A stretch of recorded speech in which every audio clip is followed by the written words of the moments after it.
ఓదార్చే ప్రార్థన, కృంగినను లేవనెత్తు ప్రార్థన,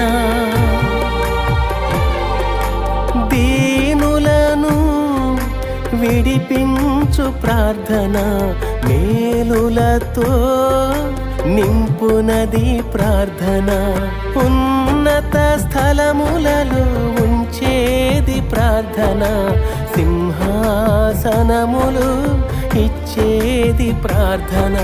ప్రార్థన ప్రార్థన ప్రార్థన నిన్ను పరమునకు చేర్చునది ప్రార్థన.